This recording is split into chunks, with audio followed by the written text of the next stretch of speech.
I'll get it if you. I think it should be. Yes, I don't know where.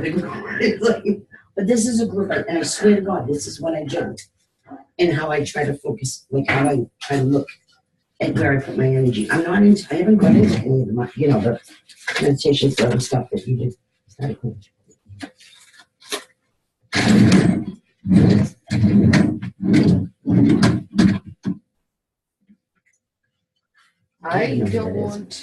don't currently. I think I have a marker, but I don't know where. A piece of paper is fine. Yeah, okay. Piece of paper is fine. And I have. I apologize. I'm not like yet organized. I think I'm going to try to organize that. Stay there just for 5 minutes. That's all it takes. Because I don't have. I'll help you. All right. Okay? Only take a few minutes. Just a piece of paper is fine. Yeah. I have a pen. But I'm wondering what you would say to me Here. From the pen. To take it further. Do you know what I'm saying? Yeah. Okay. Like what you would say as far as like energy, because I don't know as much about it. Dawn, do you see any papers? You want a paper? Yeah. You don't like sugar, huh? I don't like sugar, and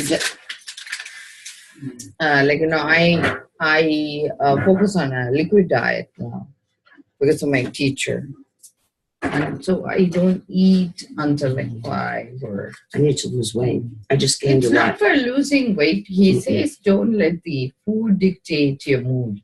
So one of the things, he only gives 3 rules. One is wealth equals time. So Say that again. Wealth is time. Wealth is time. So time. essentially, ability to do what you want and having flexible time to use, that is wealth. Relationship is trust. Ability to trust the other person to be in your world. And health is stable mood. And I think that kind of made everything fall into place for me because it is all about pitta layer. Pitta layer is for digestion. In Ayurveda, like how you said, you have only vata, pitta, kapha. Kapha is mucousy. Like a pitta is bilious, like muscle, like action. I gotta go now. Okay. And then vata is more like manic, like air, activity, airhead, so not being very grounded and meaning like more knowledge based. So pitta essentially is the way we interact with the whole world. So we balance that and then eventually become stable mode. So we are more sattvic, which means even going beyond activity oriented to being calm and being content and not be drawn by the universe is the ultimate way to be according to ancient traditions. So I am focusing more on that, and that allowed me to focus on a liquid diet because then I'm not drawn into food dictating my mood. Because when I eat a little bit, when I get hungry, I get angry. So I want to go beyond my emotions. So I disconnect my emotions from my food. So that's all. I was looking to disconnect that part. So I am achieving it slowly. It took me 1 year to go to this 5 o'clock eating habit. But now that I've achieved it, meaning that doesn't mean I don't eat, but I drink. So in the morning, it's more drinking. At night, any particular thing that you drink? I actually start with a coffee, but only 1 cup I usually drink, and then or tea, and then kombucha, which I think some type of kombucha is altering my vocal cord, so I can see which colonization is affecting my vocal cord. It's amazing when you slowly regress from food. You could see directly, even before it goes down your vocal cords, just by your voice, you can tell which food affects you how. And then the third one he suggests is doing a powder called haritaki. Haritaki is from seeds, and it is the highest methylator I found. So just by doing a powder, 1 teaspoon, my energy resets. Or he says to do neem juice in the morning, but instead of neem, I found if I can do TMG, which is from whole beets, sugar beets powder, I mix it with water and drink. It gives me highest methylation. So I focus on the powders and with the water as a drink. And it's a little investment upfront, like, those powders are $30, but it lasts for 6 months. So it's not like I am losing out. So today morning I drank a cup. Especially when it costs of food. Yeah. Thank you so much, Billy. You were so Great helpful. job. Great job. Yeah, the rug is still a little soiled, but You know what? I don't care about material stuff. I would rather have your footprints than have a rug that's clean. you got my footprints and whatever other prints mixed in with others. And you got, I got your blessings too. I'm so grateful you're in my life. I appreciate that. You're such a nice person. Thank you. That's why God puts me in my path again and again. So you are very welcome to stay. It's up to you. Yeah. You want to listen in? Yeah, listening. Okay. Is it okay if you stay? Sure. Okay, my name is Is it- Laura. Yeah. Laura. Laura. She's a caseworker, she said. Yeah. I'm a nurse too. Oh, nice. I'm an RN. Very nice. Thanks for coming in. So I'm recording this session. You're going to be okay, right? Like it's not. You're not on the camera. Yeah, I see Just- that. Just What's the they will purpose? hear Just you. wondering what's the purpose of recording? So the purpose of recording is my channel is called healnow.tv. Sometimes I feel like, certain conversations exist in everywhere else. We are the thought form that expresses it, but the thinking is existent. Otherwise, it would have not even cropped up here, right? This is something that's going on in this area. So to bring it to completion, it's like, we want to understand how people think, because each one thinks differently. It doesn't mean one is right, one is wrong. And God gives us multiple ways to think. Thank God, if we everything thought the same way, it's boring. The reason why I'm recording is I was told there are 4 parts associated with our body, and one is pure light. And it's called expansion. There's a sculpture that actually, the light has no right or wrong. So the other way, if I say it, you probably will understand. If we are incarcerated, God is going to love us. If we are not incarcerated, God is going to love us. God doesn't have a judgment, but the rules are for society, right? Like in society, we need to maintain certain roles. Mother, father, relationship, commitment, and other stuff. But going beyond the body, our soul has no limitation, no boundary.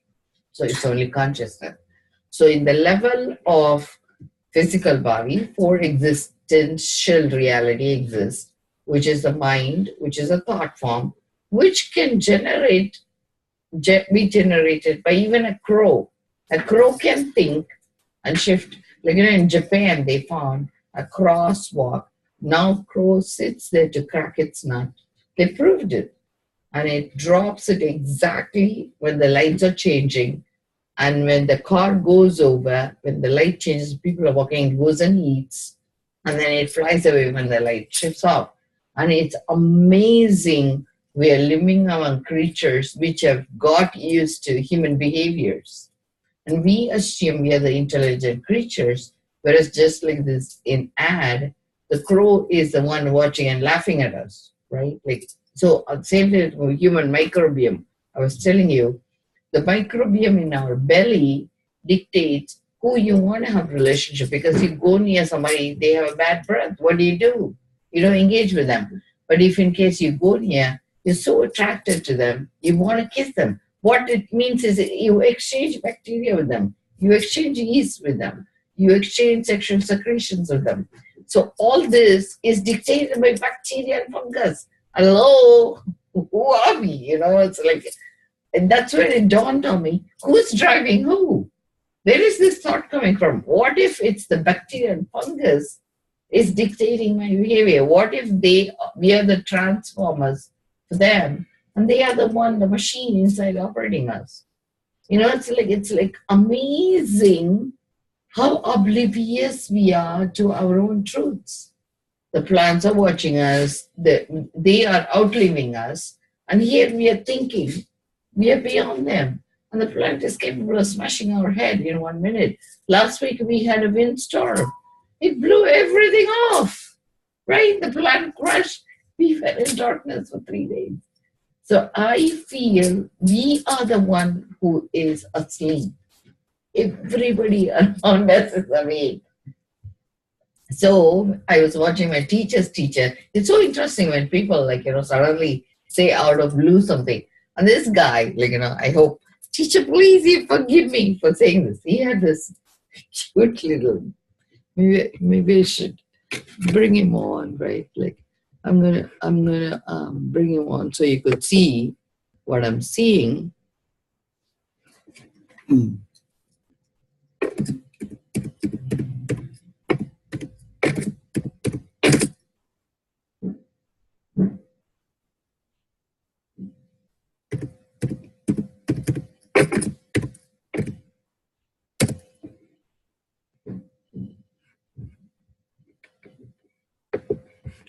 Let me see.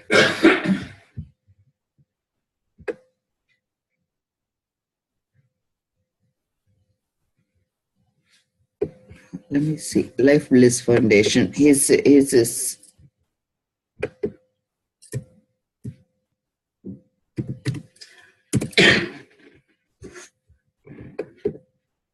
videos, I came across one of his guests. He looks like the I initially, see, sometimes we just look at the forms and it's like so funny to look at some people. That's because of my ignorance, of course. I'm into molds, so I connect with people a certain way, a behavior and stuff, and then it hits me. Oh my God, they have so much wisdom. Here I am, the one laughing, but he had so much to give. So he spoke in Tamil and he addressed certain issue really nice, and he speaks in a different language, but he had beads all over, right? He had it, and he'll speak in Tamil.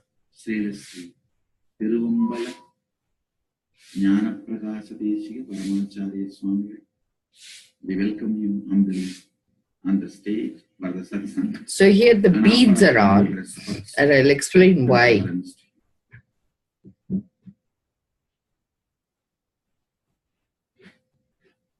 So I'm going to share my screen so they will see what I'm showing.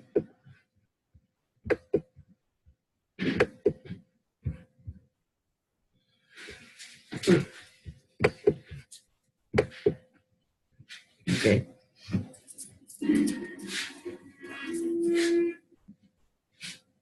And where is this? In India. That's what I thought. So when he's talking, he'll talk in Tamil, but I'm going to just pause afterwards. Essence of today's satsang is so you understand. Being in love. Yeah. Actually, he said, love is the currency for. However great writer he may be. Oh, I think I passed the wrong one. I'm going to bring it down to the place where he speaks. Alexander, Caesar, so he's like 232 teacher, in a lineage. but I just paused his video. The reason I'm pausing it is when he was doing a lecture, he had this bead on, right? I had no clue what he was wearing it for. And I'm listening to him, and he brought up there are 4 ways the body is connected to thought forms. And he says, you hold a memory of a relationship inside you. That is what your relationship to the world is. It's not about them. Everybody is doing their own way of connecting with the universe, and you are connecting through your memory. That's your reality to be engaging with the world.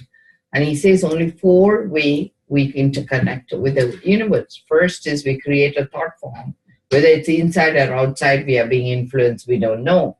The thought would be arising inside, or it could be the crow, or it could be the bacteria, or it could be the fungi. He didn't say it that way, but that's the way I interpret it. And then the second thing is, because of that, you create a feeling in. The feelings is where you develop memory. So the 3rd level is memory. The memory, he called it sit down. And then he says that creates a relationship, which is buddhi, which is relationship, is intelligence. Because if in case you understand, with that intelligence, I have the power to the memory is in the heart. So the first thought form, which is the breathing space.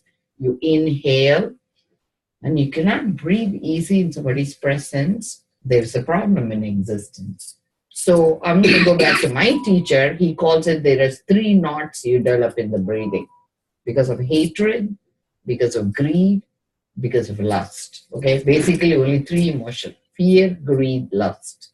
If you understand this, lust is because you want it a selfish love, not a universal love. Hunger is you want what is not only satisfying you, a little bit more, like hoarding. Hunger is like beyond, like I'm hungry. My soul is hungry for this experience. My soul is hungry for 2 meals rather than 1 meal. Like instead of just like how I told you, why are you on liquid diet, right? I really don't need to eat. I found I'm not even hungry sometimes. I eat because it's fun. Right? So I wanted to go beyond. Am I truly hungry, or I'm eating because I want a snack, right? I could just drink water. I was not hungry. So, I mean, like not eat water, drink water. Because I felt food is more for joy I'm doing rather than energy. So I could see immediately my patterns. And then the 3rd thing is greed is what creates anger. Because what happens, greed is, I want more than what that guy has. He has 2 bottles, so I want 3 bottles. And if I cannot have it, I get angry. How can he do this? Yeah, I'm sitting here. He didn't give me the 3rd bottle. So, right? So these 3 emotions creates those feelings for me. So if I don't reset it, right, then I create a memory, which becomes siddham. And siddham essentially is in the heart. Okay, so the breathing space creates a memory, which is the feeling space, which is in the bilious pitta layer, which I told you is hormonal layer, which is autonomic nervous system, goes into the heart, which is your memory layer, and through that you build a relationship. So the relationship is a z-axis, it's not x and y, so it's a pyramid, so it's up on top, and that dictates, am I having a good relationship or am I having a bad relationship, right? So if I'm having a good relationship, And this is like with the interaction. No, he said this. See, no. He says it another way. But I'm saying, is he talking about like your interaction with like different people? Or see, just... the thing is, the only way we connect with the world is through our breathing space. Okay? And the breathing space create knots inside us. So you get stuck in that breathing space. 3 stuckness exists. And creative stuckness, which is what grounds us in hunger. So it's called Brahma Grandhi. Grandhi means knot. Okay, we are connected with 3 silver cords to our higher self. So the Brahma Grandhi, which is what the breathing flow happens when you inhale, the energy goes from your root chakra to the top of the brain. So in India, they call it snake energy. So you could see like Indian gods and all like would have like a snake-like structure, right? And people, the Indian gods would be dancing on the snake. They call it Kundalini. I know whether you know all these things, but I'm just going to. I know. You know them. No, I don't. Oh, you don't? No. Okay, so it's a creative force inside us. Muscle skeletal layer is our core truth. So the way I can say it another way, homeopathy, they say we are three kingdoms we work with. If by chance we are falling apart, they say, oh, I need to hold myself together, which is rows and columns, minerals. You will like calcium, you like magnesium, you like zinc, copper. What essentially it is mineral layer. We are not holding together. So we are crumbling. Osteoporosis is what? Crumbling, right? So when you don't walk with your integrity, when you're saying something, but in your heart, you know it's a lie, you fall apart, right? That's why the bones fall apart. People who are addicts essentially lose their teeth first, right? Because in India, they say, if you lose your teeth, you actually have no ability, because the tones we create in the vocal cords, you twist your tongue 3 different ways. And then your nose alters your breathing another level, and vocal cords where you produce your sound, which comes from your belly. So there are 5 ways you make noise, and the noise becomes speech. So if you're speaking something, but don't hold it inside as your truth, you will act out as being in self-doubt. You get inferiority complex. Like your inner image is lower than outer image. Outside, you'll be saying, oh, I'm this famous therapist. Inside, you say, oh my God, I suck at my work. You know, so essentially you lost integrity. He says it's integrity, whatever way you want to call it. The labeling doesn't matter to me, because this is what I understood. So that creates the Brahma Granthi. Brahma means creative force, and the force is inside us. Who do we create? Us. Like, you know, we represent us in the universe by breathing differently with confidence. When you go to a place that scares you, you breathe. That's it. You know, because you want to like run fast, right? So you're creating anxiety, depression, and stuff. Does it make sense to you? Like I probably am like talking over your head. But so Brahma Granthi is one knot. That's hunger layer. The second thing is lust layer. That is like, you know, I think Rudra. Rudra is Shiva, who is always want to have the most pleasurable way to live. Shiva is the first guy who brought cannabis to the world. He was the guy who brought alcohol to the world. Barley, rice. What was his name? Shiva, the dancing, Nataraj. Right, in India, they'll have this pose where this guy is dancing. Have you seen it? Yeah. And actually, the CERN, it's actually antimatter they found in Switzerland. CERN, when they chose Shiva as their symbol. CERN, Shiva, dance. Because they feel that's what is creating We wanted to show you how we created our amazing new website with Wix. Now we know that having and when they went after the antimatter, that's when they developed the CT-MRI, which is very fascinating to me.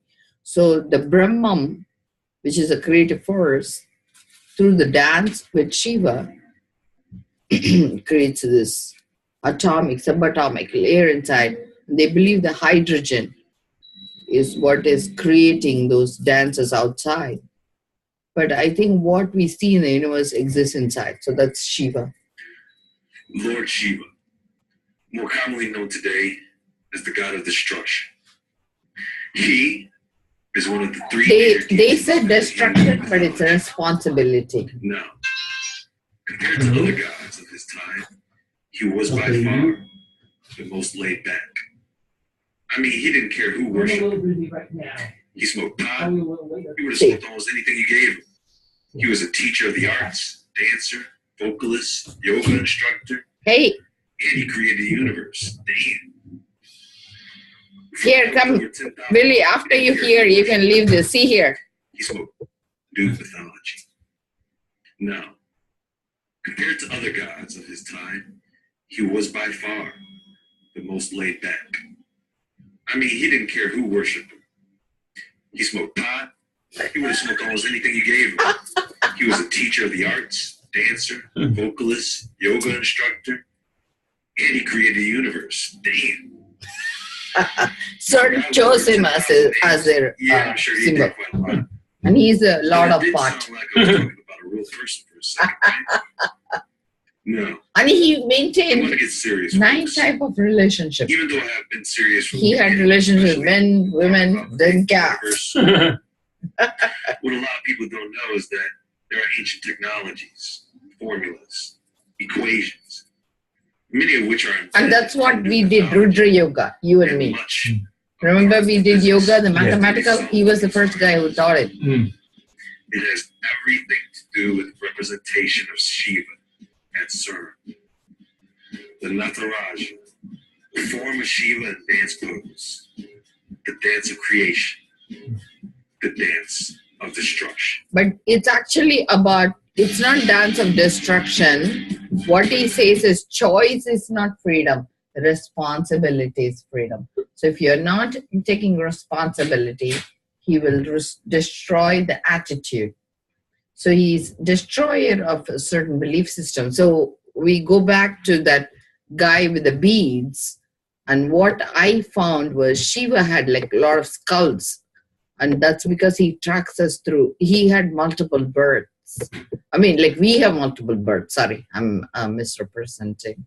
And because of that, anyway, I'm going to pause this. So we had multiple births. So he tracks people's different, life. And when we are born, he will go back and retrieve your old, what is called growth in the previous lifestyle. And he tracks you. He keeps track of your soul so that when you engage with him, he can go back to his catalog and say where this fear is coming from, and he'll destroy fear. Does he go further ahead, like people that have passed? Like, Yeah, because let me ask you this. see, the thing is, like, you know what, I'm going to bring it back to this beads. So then I connected with this teacher, what he teaching he was doing in the relationship. And he says, when it comes to that responsibility, he says, there you digress. Accept what you cannot change. Change the thing you can.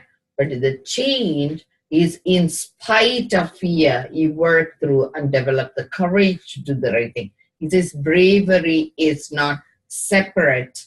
It is actually working through your fear. So that made more sense to me when he said it that way, because he said the fear came from your last birth, maybe the birth before, because maybe you died because of something. And that created the fear. And do they believe in reincarnation or just? Yeah, they believe in they believe our soul decides what experience they want to have for this lifetime. And it chooses a body and an experience that will give it that work through. So essentially, initially, you're going to go through a phase that will be smack putting you in that trauma. But that's exactly the lesson you need to work. So that becomes your life path. So he says, if you do not accept it, you have to wait till end of life to get your lesson again. So he says, not accepting a certain person and belief system in the long run, it just put a pause in your life. That's all. So what you're doing is distracting yourself and sleeping through your whole birth, and then waking up at the minute when you and if you are engaging in activity totally is wrong, whatever skills you learned, when it is very, very important to you, it wouldn't come to use to you, but you will help millions. I can see that. I can see, it's like almost like you can help everybody else except you'll be drowning inside. Their family will be falling apart. They will be not there for their family, but they would help millions. So is it bad? No, of course, because he says it's called cosmic banking. Like, you're taking all these good things, putting into the bank, because when you are in crisis, when people are, like, let's say you're in an earthquake and people, like, many lives are lost, you'll be found faster. So essentially there is a way out, but your answers might come quicker than others, all because you've worked through this. So maybe you just had to just have that one grace that says, please help me. Whereas other people have to work through, like, this debt and other stuff for 30, 40 years before they get their breakthrough. So I feel personally, life is not about who's right, who's wrong. It's about my memory inside. Am I sweet? Am I tart? If I'm tart, why I'm not right? Right? So there are 3 knots we need to work through. Like I said, the breathing space is Brahma Grandi. Rudra Gandhi is the autonomic nervous system, which is the beta layer. Say that again. Rudra is just vibration. Mm-hmm. So vibration means, if I have to say it another way, when our vibration is normal, we breathe differently, our heart beats differently. If we are activated, like, we'll talk high, and then you breathe fast. And so that is Rudra, right? Anger. I'm gonna slap this guy.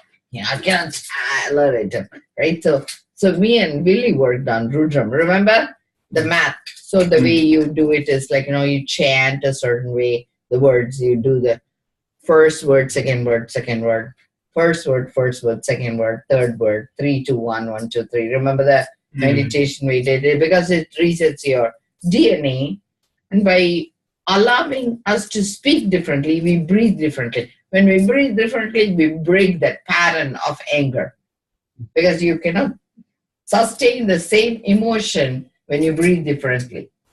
So it's all going back to breathing space. So the Peter layer gets broken, right? The third one is Vishnu layer, which is like Vishnu Grandhi is in the middle. And the middle layer is about being in bliss. And the bliss is to create sweetest memory.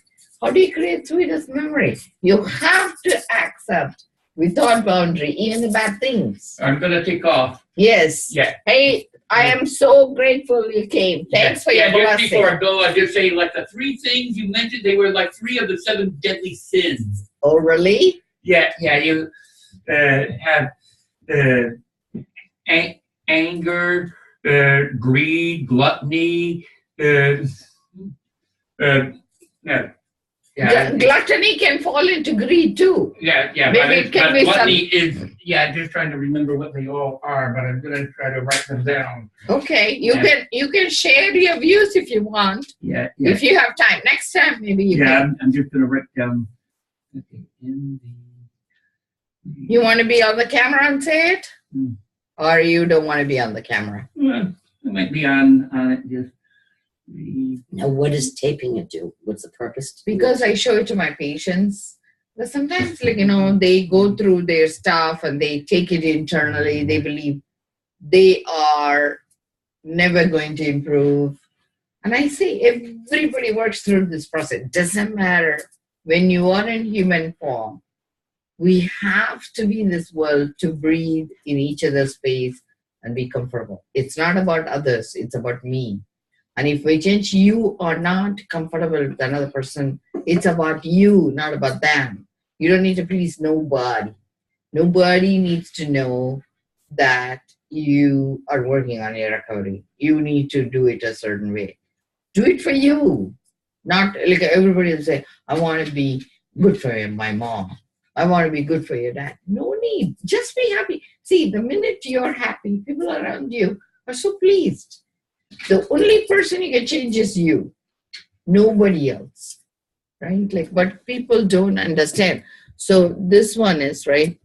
It's where the serenity prayer comes in, of controlling things you cannot change and the things you can. This is a sculpture. I usually show it to my patient. Expansion sculpture. It's page. See? She did this, which is kind of like cool, like Shiva, I feel if you understand See, the thing is, we are broken. We are broken. But why focus on brokenness instead of light within? Light has no words, no separation. So you just expand and grow yourself. Don't worry about people and validation and all the other stuff. You understand? So that's called expansion, really. So here, if you want to be on the camera. Yeah, just mentioned like there are 7 deadly sins, and you mentioned 3 of them. So you are still not on camera there. Yeah, just borrow that little sheet real quick. Yeah, okay, there's the 7 deadly sins: envy, greed, anger, lust, gluttony, pride, and sloth. Those, or at least those are deadly sins that they came up with way back in the Middle Ages, if not before then. Okay, yeah, just see I'm just kind of like in the light in the background. But Let me make it. okay. I'll stop the share. So it will go on the camera directly. Right? Does that make sense? Yeah. It doesn't much matter anyway, but at least those are the, and you mentioned three of them. You mentioned anger, lust, and greed. Mm-hmm. Yeah. And so they'll all kill. Any one of them will kill you if you don't watch out. Yes. Yeah. And Goodness. yeah. Thank you so much for sharing. So now we're going to continue. I'll send you the video once we finish recording. Yeah. So you'll have it. And now we can just record between us.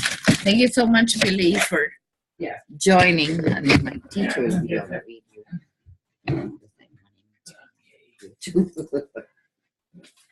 So continue. About the Serenity Prayer?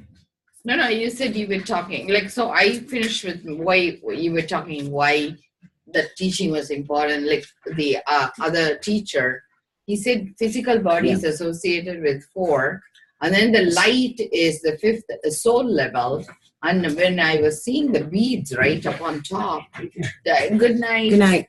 So I couldn't stop thinking one night, 2 days ago, and I was remembering that teacher. I was thinking, why is he having these beads?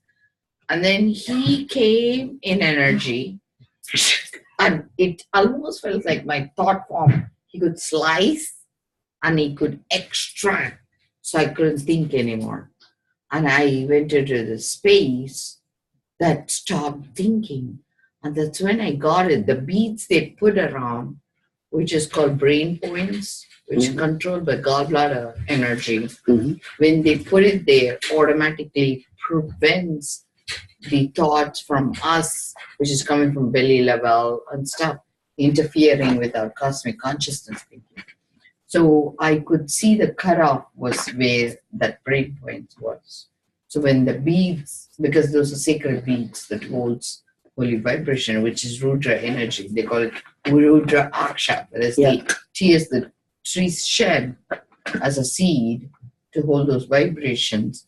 When you put it on those brain points, it allows you to directly be in communication with the cosmic consciousness. And what they speak is their highest truth filled with the cosmic consciousness and the pure light, the energy of light, which is more expansive. So I was fascinated.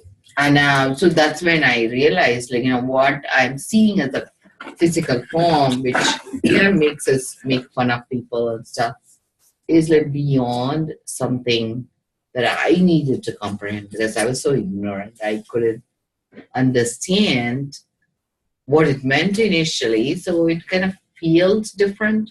But when I could understand the purpose, see, I, as an Indian, revere these people. But I also could see from my patient's eyes, it's funny, so I could also see the human side and I could laugh. How long have you been Spiritual? Excuse me? How long? Have you been working with addicts? I think addiction fell into my lap, so to speak. I never even thought this is my path. I left India in 1993 because in India, I was in an arranged marriage. I should have never got married. I knew when I was an 8-year-old, I was a healer. And I even told my parents I needed to be a healer. My mom said, to be a healer, you need to become a doctor first. And I immediately knew it's not my vision, but that's her vision for me. So I said, okay, I'll honor her word.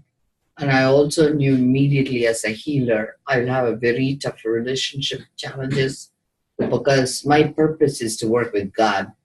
And He's going to make it impossible to have relationships, okay? So I can see the writing on the wall, essentially. Why do you feel that way? Because we are not here to procreate. Our purpose is to evolve the human to the next level. There are beings, for me, I think I might have been a Tibetan monk or something. I don't know. Because I always choose a place to live according to the temple that's around. Which temple, which energy I get. The church chooses me before I choose the location. So when I came to any location, I'll always look for the closest energy I can work with. When I came to the United States, I wanted to be in Pittsburgh first, but it so happened the guy who was hosting me was a brother of a person I knew in Jamaica. I served 1 year. Jamaica? In Jamaica. It's my favorite island. I've been up to 9 miles. Yes. I've stayed with them. I actually worked in 3 miles. They call it 3 miles. Really? 3 miles. Kingston. Yep. Kingston. So anyway, so to continue. 9 miles is up from, it's where Bob Marley was born. Oh, it's really? It's not the tourist place. Yeah. But I stayed up there with the Rosties. So I lived in Kingston. Life. Yeah. It's a different way of life. Yes. I love it.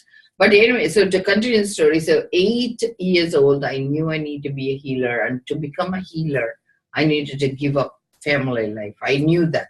I was I have clairvoyance. So my higher being told. You have what? I'm a clairvoyant, meaning clairsentience, meaning I connect with the highest beings. And they are my guides. They tell me, or rather it's a knowing. You come with a knowing, saying your purpose. Mm-hmm. And I think I choose the place I need to be born because Tibetans look for their highest being called Padma Pani. Padma means the crown. Pani is the ruler. Padma Pani means the water body of this highest energy chakra. Padma means a wisdom, grace, right? Like crown chakra.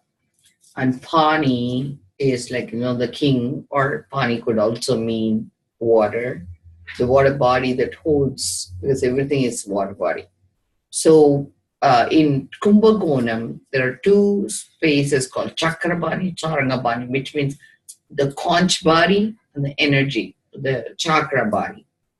And the chakra is the truth or the energy portals, and the conch is the truth. So that's why they blow their horn, because the vocal cords make the noise. The bangles, the middle part of the conch, is the force field, and you evolve your action plan. The truth. That's why, the pure hands, pure heart is Rudra. So every being, when they fight in India, they blow their horn first. And that's how they connect with the announcing. Like how you correct the church bell, right? Mm. Any major event in India, they blow the horn. So because the horn end is considered listening skills, horn middle is considered your highest form of truth. You talk the walk. And then the vocal cord is your belief system, what allowed you to think that way. So when I knew my purpose, I was born in that place. I knew my birthplace signifies as a Buddhist the highest I can reach. And my previous master is a Buddhist in this lifetime too. His name is Master Chokutsui, and he initiated me. And through his initiation, I met this teacher in 2001 in energy. He initiated me. He's sort of like working with me in energy. And he's so funny. The first day he came and said, would you accept me? In 2001, I was in Mass General. I was in a fellowship. I was so scared, like I didn't know who this being was, and I haven't even seen him. And so one of the things, my mother works in energy too. My mother died in 97. I left India in 93, and she's very protective of me. So before even he approached, he says, he's going to come and approach, but before he approached, you read up about the story of this girl called Anusuya. Anusuya accepted even gods as their child. But she says, because the story goes that Anusuya is challenged by all the gods and goddesses as being the pious woman, and she needed to prove herself.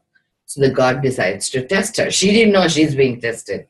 So her husband is gone for a workshop to Himalayas. They're a very young couple. So, and her brother is the perfect being who, in his ancient time, he was that brother. When I met him, that's when I made the connection. So he initiated his sister into sainthood. So but she was married too. So she followed both the marriage way, because in India, the sacred beings, when they believe there is a certain energy that needs to evolve, they'll mate with saint that will give them the child that they need to program to carry it to the next level. So they choose their mates according to their qualities. So he chose that mate. And so he was a very young priest, and then or rather Rishi, they call him Rishi. So he wanted to go to Himalayas, learn all the new techniques from Shiva. So when he's gone, there is a being who's an interference guy. He is like a meddler. So he goes and tells all the goddesses, look at that girl. She's very prized, and she's considered the most pious woman. You guys have nothing. No, you cannot hold a candle in front of her. So they get jealous. They say, go to their protector, destroyer. And, remember those Granthis, Brahma Granthi, Rudra Granthi. So she goes and approaches, he goes and approaches all three, and their respective wives says, we want you to go and tempt her so we can laugh at her and say that she's not pious anymore. So they come down, and when they come down, she takes the wisdom of the water her husband stood in and sprinkles into her head and asking for wisdom. She's always graceful. She says, I hope you guide me because of consciousness. And she says, the minute she sprinkles water, she knew immediately these were highest beings. So she says, I know you guys are gods. And she says, you go wash up. And because in India, the minute a guest comes, they consider God. And they traveled a lot of distance. So you always offer food. That's part of our culture. Our tradition, ancient tradition, in ancient tradition, probably they never had a break-ins and stuff, I guess. They lived in forests where who can break in what, right? So they go and they wash up and they come. And she prepares fresh food for them. But the minute they enter, they say there's one condition. We can only eat provided you serve us naked. So then she again sprinkles water, and it dawns on her, the only time you service people naked is when they are your babies. So as a mother, you can service anybody anyway, right? The minute she thinks that, they all become babies. So she just takes them, feeds them, put them in a crib.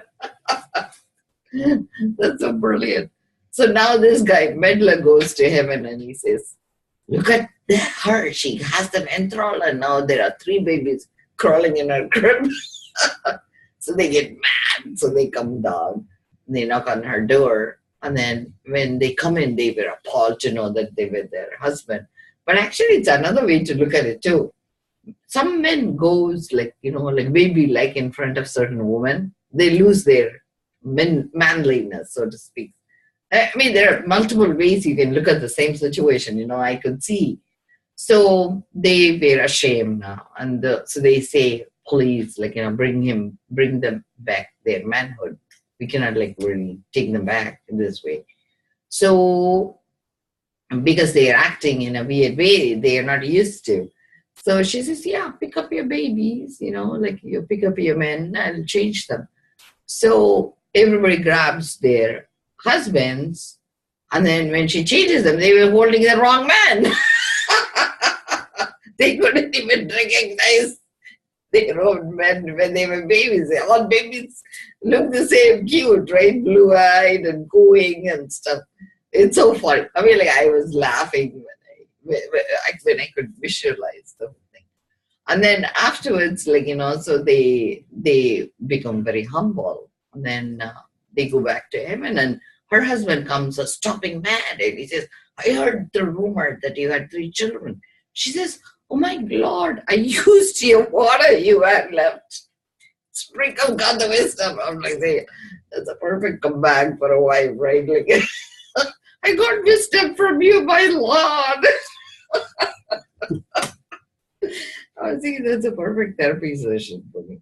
So, but anyway, so it's so stupid, right? So you knew when you were young that you were a healer. So after that 8 years old, I knew as a healer, God is going to test me in the worst way, right? Because he wants me to give up essentially the family life to become a saint. That's my purpose. I could see it's writing on the wall. But I think my mom had a different idea. So, and I got tempted, see, as a young girl, then you kind of like the cute men and stuff. And so this guy comes all the way from Canada. He goes to New Zealand. On the way, he stopped and he married me. And the marriage lasted for 1 week and he left me. And that's it. I never saw him again. Really? So it was arranged marriage. My mom and dad got me arranged marriage. And I asked him, why did you marry me? He says, because you're the best etiquette my father liked. I got married because he was in love with a Chinese girl. His parents forbid him. And he was brokenhearted on the way he married. And the minute we got married, their parents found that I had a darker skin, they thought. And they felt I was not worthy of him. So they said, because you were darker skinned? Because North Indians are a little bit more fair. So they felt, in India, you have a little bit dark skinned and a little white skin. So during marriage, for some reason, I appeared whiter. You were too white for them? No. During marriage, when he got married, at that point, maybe his eyes or their family played a trick. I have no idea. So I appeared a little bit fair. Yeah. And the minute he left, appeared a little dark. So they felt I was not cool enough for their son. So they said, we would rather him pursue his happiness some other way. And he said, I'll never get a divorce for you. And you will forever be servicing my parents, because that's the whole purpose I got married. So why? Because he wanted to please his parents. No, why did you? Because I followed what my parents said. Say it's an arranged marriage. How old were you? I was probably 21, maybe 20. I forgot, maybe 20. Did you meet him before that? No, in India it's arranged marriage. So they bring, how they have this, the scientific experiment they are doing now. The scientists, social entrepreneurs, match people, and they get them married, and you stay married for 90 days, and after 90 days. Yeah. So that's kind of social experiment, right? Mm-hmm. So in India, it is ancient tradition. You get married. Still today? Yeah. Yes. I mean, you can decline. They'll give you few choices. I felt my parents knew what they were doing. I didn't want to fight them. Meaning, I had no opinion. Were you afraid? Huh? Were you afraid? No, it's our tradition. See, Do you sleep with that person like the first night? you don't need to. The thing is, there is nothing you cannot do. You grow the relationship. They just allow you to grow into that relationship, but you make a commitment that day, right? Did you get to see a picture before? Yeah. See, actually, he came a month or like 3 weeks. He was on a 3-week vacation. On the first 2 weeks, he saw 4 girls. He chose me. Second week 2, our engagement was confirmed. And he actually liked a girl with a bigger boob, he told me afterwards, but his father declined. So he ended up marrying me, even though, like, within the short period, he had another opinion. And then his father And he was Indian. He was Indian. Actually, he is a professor in North Carolina. I wanted to meet him, but he refused to meet with me. And that's a whole.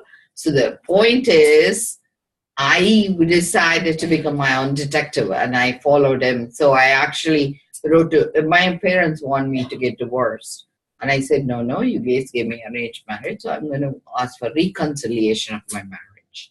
So the judge looked at me and laughed at me. He says, you know where this man is? I said, no. And he said, I'm going to cancel your marriage. So he annulled my marriage. Annulment. But that was a blessing in some ways because I never had to change my name. So my maiden name stayed.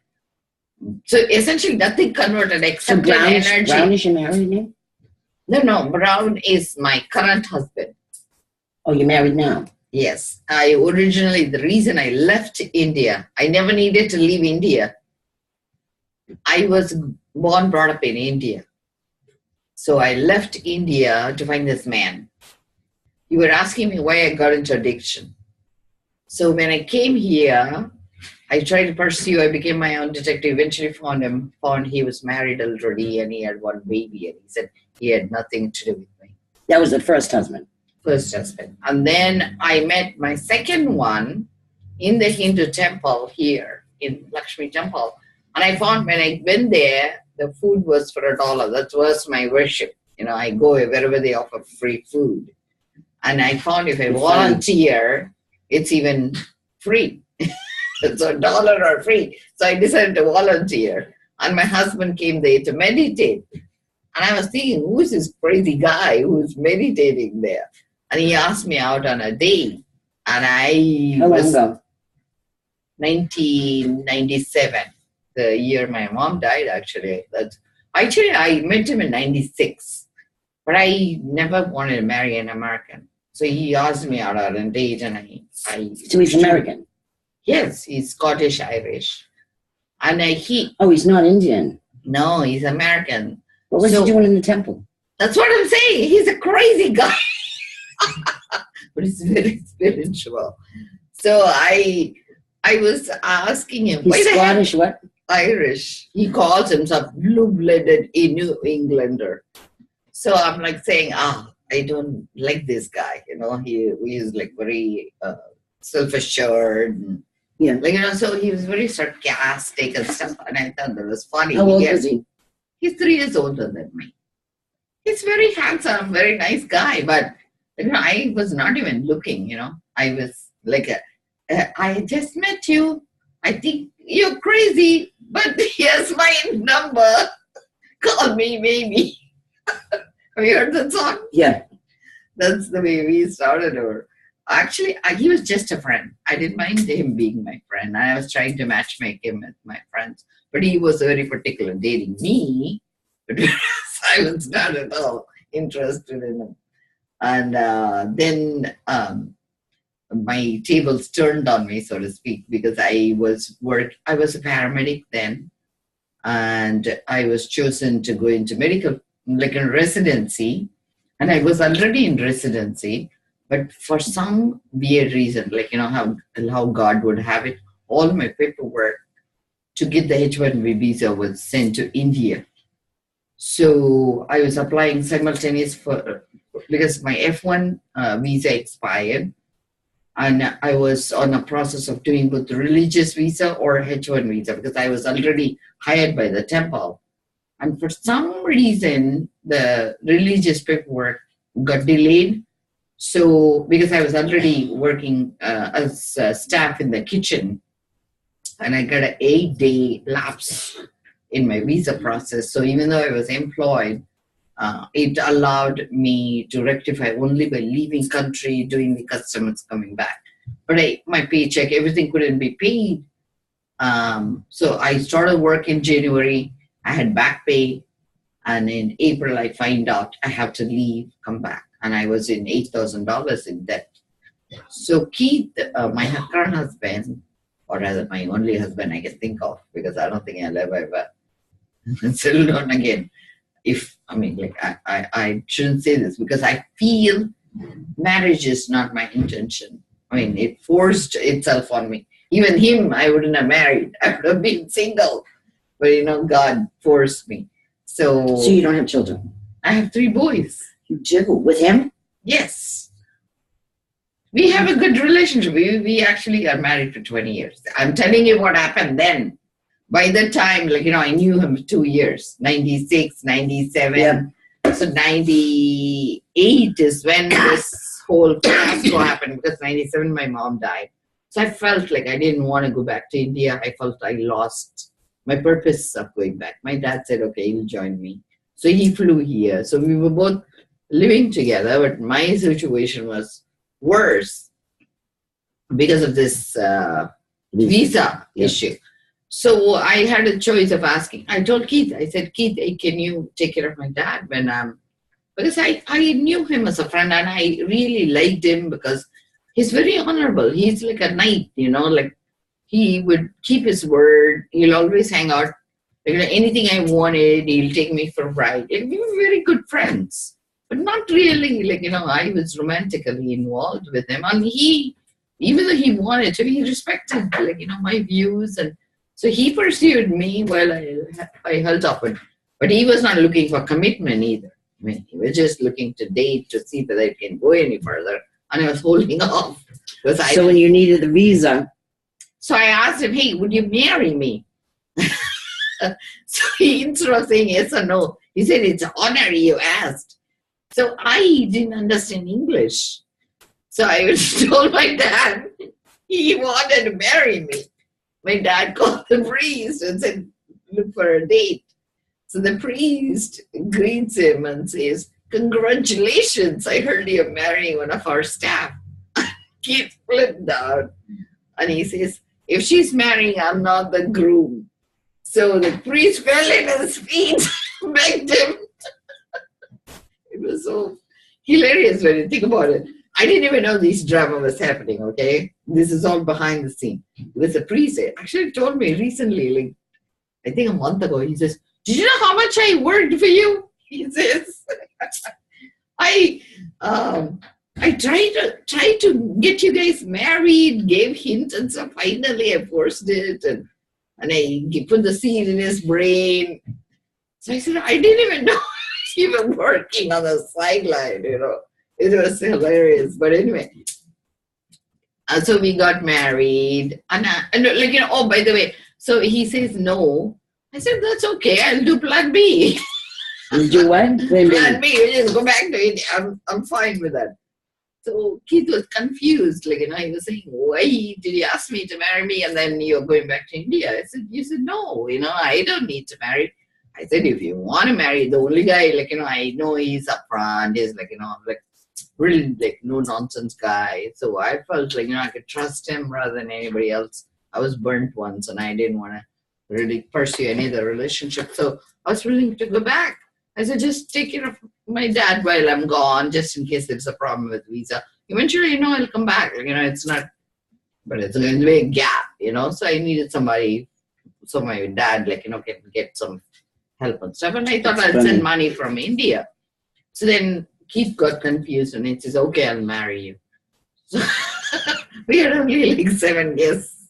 All the priests gave us money, and so they treated it as a God's wedding, gods and goddesses. So we got married, and then immediately within a week I got I had payment waiting anyway. It's not like I was poor or anything. I even tell him, you got married to me because of money. He says, yeah, and the one you never had.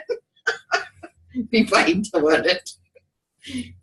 Now, what does he do for work?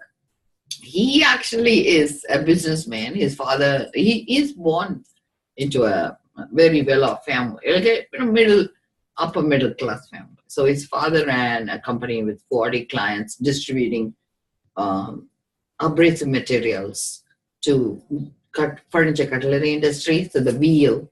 Oh. So he buys wholesale, and he's very patriotic. He'll only buy from New York suppliers, and he would distribute it, or anybody in industrial suppliers in America, and he'll supply it to the New Hampshire furniture cutlery industry. And he is true American, he doesn't want to do business outside of the country. He wouldn't outsource. How old are your boys? My boys are 18, 17, and 14. We are true, I think he's very traditional American. I'm very traditional Indian. Where do you live? I live in this town. This sounds adorable. Yes. I've never been here before. Is it a wealthy town, poor town, middle class? I think we are, I should say, 85% graduation rate. Actually, Keith chose this because of very good schools, because we are the highest rated schools. And you near Dover? Huh? Is Dover near here? Dover is up north a little bit. I've never even heard of Holliston. You want to hear something? It's funny. My last job, I took it. I don't know why God put me there. Was it Westwood Lodge? Yes. And they shut down. I used to work in Westwood. I was there, and I lost my job. It shut down. Huh? You'd I be was there very the sick. day. Because my husband used to call me crazy. I said, okay, let me become an That expert. was a tough job. Oh, you know what? Why I got into addiction is my husband used to smoke pot in 93 in the exact location where they built the temple. And he says when the temple came on, he was so disappointed. And then he says he got drawn into it, and he was separated in 93. And then he started watching the temple go up and then open, and he became engaged with the temple. So he was energetically connected to that space. So when I came on in 96 to the temple as a staff, his goal was whoever is the staff, he will commit to helping them. He made a contract in his brain probably, or in his soul. So because I was a staff, he treated me as somebody that worthy of pursuing a relationship. And because the priest showed so much reverence to me, it kind of What was your job there? Just to go wash vessels and eat free food. Essentially what they used me for is they have to issue prayer services. So I'll be because nobody knew how to speak English. So doing tours there, giving them tickets so they can make the prayers, and doing a guided tour, talking about spirituality, and when there is any work done around the temple to clean up. So essentially I was hands-on, puppy for them to do orders. So they treated me like a kid, on the block. Yep. And they all loved me because in India, they're very protective of girls, just like anywhere else, right? So they kind of kept a watch on me so I wouldn't get into trouble. No men will pick on me. So they're like unseen pairs of eyes that always worried about me.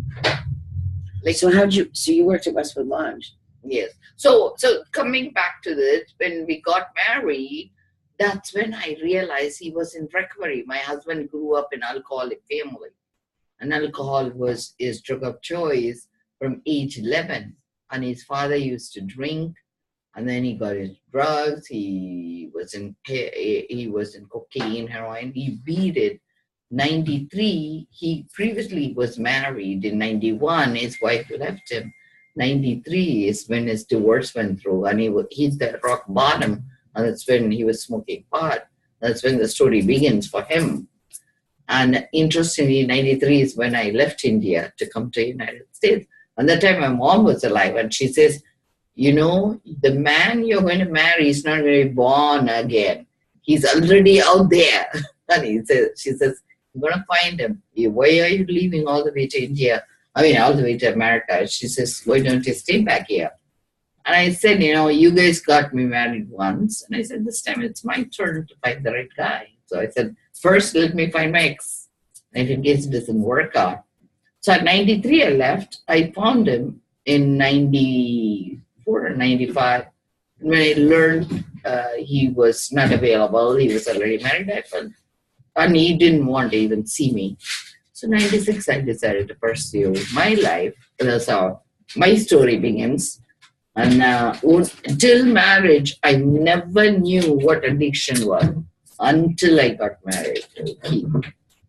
And then I realized, oh my God, I have written up for my kids being in this genetic I'm issue. sorry I didn't help you. I couldn't figure out that. I was trying to put the cocoon together. And I don't know how to do it. I don't know what is missing? There's a box there. We have to go through. We will do it. Yeah, I tried to do it, but Yeah. I have to leave at 2:30. That's okay. I think I felt like this is more like gathering time. Like, I wanted us to regroup again and again. Yeah. So, so to finish the story, I felt like in India they could talk about karma. Yeah. And I felt In America, they talk about karma. So I felt if I don't do this, I'm going to work through my kids to learn. Because I was feeling I can be up ahead of it. So by helping a cause, which is a problem for his ancestors, I said I can be ahead. And plus, when I went for training for drug addiction, I found many of veterans. With the first one that I was starting in 2004 during my residency, we actually came across veterans who came from the war. They said that's how the Percocets and all get in, because to ease their pain, they were given like a lot of narcotics. When they come back here, they are so humiliated at the way they are treated. And I feel it's not acceptable to me that they service the country and they come here and we treat them like junkies. And I felt, so there were two reasons. Like, my husband is not a combat veteran, but he was a veteran. And so he had a very structured thinking. And also he had addiction issues. And plus, I think he is very into boundaries because of the only way they can get out of addiction is to have rules. Like, for some reason, this addictive brain has to have rules. This is okay. They cannot work without formula. That's the way I think. Maybe I'm wrong, but some people need structure. Without structure, they fall apart.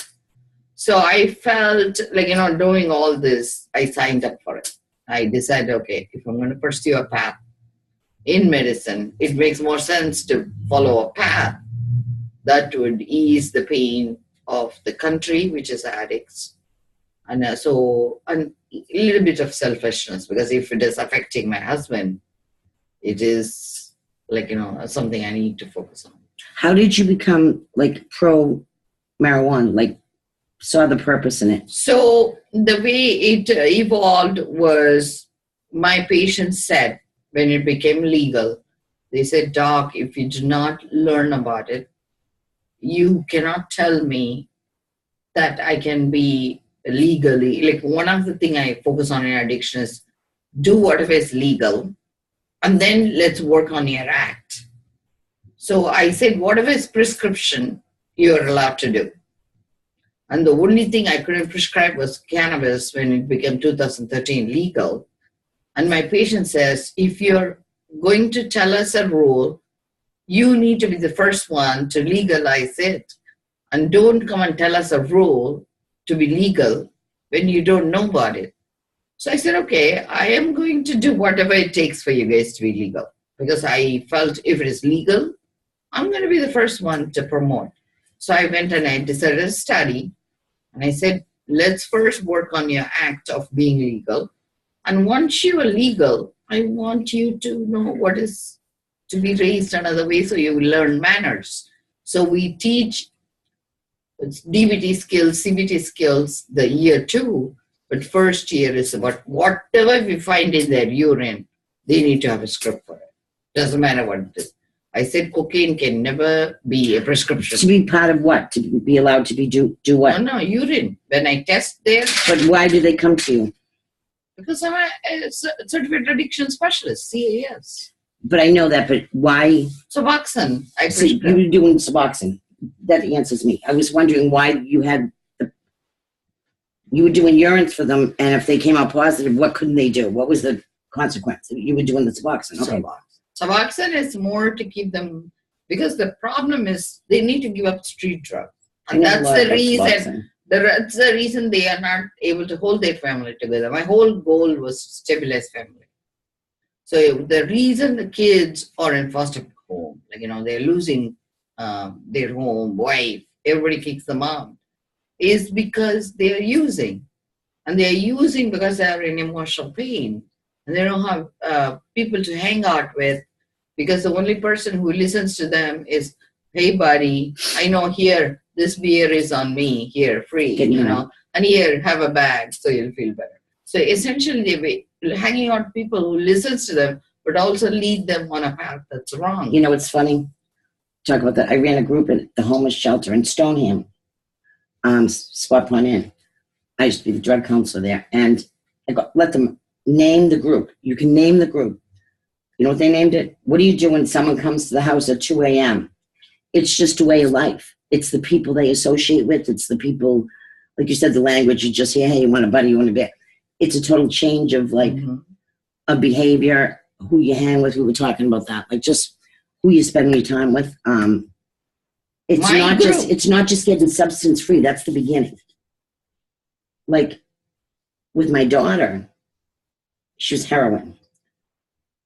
Now, she went through a lot of programs, and she said to me, when you want to get clean, you get clean. You do it when you really want it. But she had to live in a sober house. And for 2 years, I didn't even have communication with her because her behavior was still that of an addict. She had to just get her body clean, and start to live. And you know what I'm saying? And she had lost her daughter, a lot of things. And she now lives with me. But she had to have 3 years clean before I even considered it. But what I'm saying to you is, it is a process. But the people they hang with, if you keep doing that, nothing's going to change. Am I right? I think, there are lots of things in addiction I'm learning. I am also learning. There is a book by Gaber Mate called In the Realm of Hungry Ghost. That's again, given to me by another rehab aide. Is it good? In Buddhism, they have 6 realms of existence: God-like, beast-like, human-like, and hungry ghost. Hungry ghost is this big belly and like a pointy mouth. Whatever you eat, you're hungry. So essentially, it's like the soul feeling, like soul left out, that you want that neediness, right? And I feel the reason he gave a mate, he said he wrote that book is, he was from a Jewish parents, and his mom was in that severe emotional pain when I think the families were separated. She was pregnant with him, and she was taken apart from her family, and she ended up raising, and she took him to the doctor. She says, my baby never stops crying. And the doctor said, it seems, you know what? All the Jewish babies are crying. And it was so scary to hear it. He has a very nice, if you go on YouTube channel, watch him. But what he says is, when a baby is born, the first 3 years of life, if they look at the nurturer's eye, and if the pupil is narrow, it perceives it as emotional abandonment. Really? And when the pupil is dilated, that's why animals would do a slow blink, and when it raises, it communicates love. We've seen the cat from hell, the guy, he calls it cat guardian in Animal Planet. Cat guardian. This is new to me. So he actually communicates with animal by blinking very slowly, And when you do that, they trust you because we trust people with the eyesight. You make eye contact and you blink in my presence, I trust you. If you are looking away, I don't trust you. Right? Like I never even knew the connection between how much eye we use to communicate love. And that's how the animals communicate, through their eyesight. Really? Because you show your fear, like, and you show your anger, I think people have even said about killers. He looked into my eye, I could see no soul, it sent chills up my spine. So how do they know that? There is something through the eye we communicate. So when those people who were exposed to the narrow people in the nurture, when they come across the opiates for the first time, they feel nurtured as they secrete oxytocin. He says the oxytocin lack in the first 3 years of their life is what sets them on the path of neediness. Because they are attention seeking, because they never got the oxytocin. So the secretion of oxytocin, which is what sets off the path of issues with addiction. But see, the reason that took me on a path during my residency to seek out a balance between a medicated approach but DBT skills. Yeah. So then that put me on a mental health path, because if you don't understand law, you cannot. I feel the only way the addicts correct themselves first is going into the incarceration. Only by following complete detox in the prison system, they get clean. And because once the drug court takes over, they have random drug testing. Sucks watching them get clean. They get That sick. actually is the first time because they're with the drug addicts, right? They are actually very high skilled. They are extremely intelligent, and they can run hoops around you. So what it is we are the morons. And what they will tell you is what you want to hear. Very manipulative. And for them, regular therapy doesn't work. So they call it butterfly technique. You need to let them come and attach. And the only way they attach is ignoring them. You need to treat them like a cat. If you ignore them, they'll come back to the meeting. If you give them more meaning, they'll think you're stupid. It's like, it's crazy. It's like, I currently run a program where Obama went up on his numbers last year, 275. Initially, it used to be 30, then 100. Last year, we have 275 patients we do for Suboxone. You know what my patients do? They have figured out, you pour out a little bit hot water, a little bit urine, bring it to the temperature you want, and then sprinkle buprenorphine, and you can pass a drug test. And I can never outsmart them. Yeah, but you're supposed to have them pee right in front of you. The thing is, we are 275 patients per doctor. No, you have to pee we in front. we cannot do supervised visit because we really are Women asked can to. pee in the bathroom. It's only for Department of Transportation you do. You cannot do it for everybody. I saw 64 patients per day. Under the government says if I see less than 100, they're going to pull back the number. So essentially, I am supposed to see 50 and above per day. Can you believe it? Do you have any? Let me ask you this. I don't know how I ended up here. I don't know why. I told her I had a lot in common with you, which was really weird. It was really weird to meet you. God pulled us Did you think? together. Yeah. But I not only have an interest, but I need. You want me to stop recording, or you want to talk about your topic? That's fine. Yes, I was just going to say, but I've worked in addiction for 32 years, for a long time. You want me to record this? You can shut that off. I don't want everybody hearing my stuff.